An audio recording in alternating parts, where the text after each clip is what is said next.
basically in choosing the vehicles, obviously the first thing I start with is I read the script. Now in this particular script, the cars that were already seem to have been decided were the Buick GNX. Now nothing's locked in at this point. I mean, the cars are, what they put in the script is basically a placeholder for something. And I don't know who had the idea for the GNX, but I thought it was a great one, So when I read the script, I said, yeah, that's perfect. It's a sinister looking car. It looks like Vin Diesel. They're cool. Back in the 80s, it was one of the fastest production cars you could buy. So I love that idea. As far as Vin Diesel's Chevelle, that was an easy one for me because when they came up, said, we got to have a car that Vin Diesel drives. Okay, well, that's easy because in Fast and Furious 1, the credits rolled up, you see Vin Diesel headed to Mexico driving a red SS Chevelle.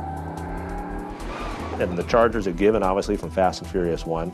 I read the script, and in the script, they called for using, I think it was a 66 El Camino that was going to come steal these tankers full of fuel, which just, to me, seemed too unrealistic. I wanted to design something that would show that, yeah, these guys built these things that are a purpose-built vehicle for stealing fuel tankers.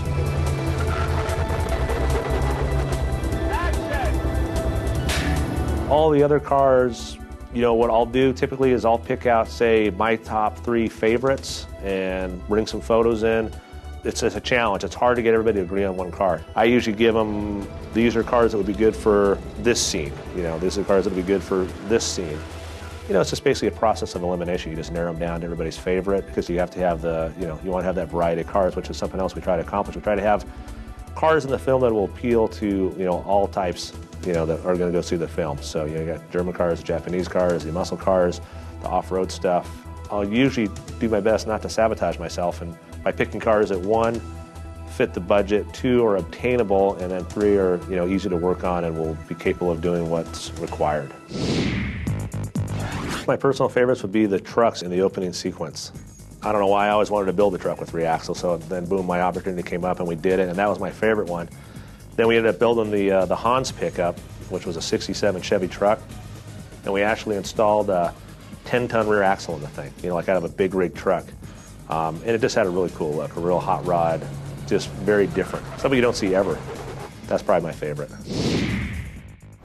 Well, basically what we do with the cars that weren't totaled, which was a fairly small number, we try to bring them back, clean them up, repaint them, make them look good, and they're used for publicity. And they'll be going to various events, various car shows. We had 2 cars up at the SEMA show. They'll be in constant use from now to the time the film's released, and even after the film was released, most likely they'll end up at Universal Hollywood Tour, or they'll end up at Universal Florida. They'll be around.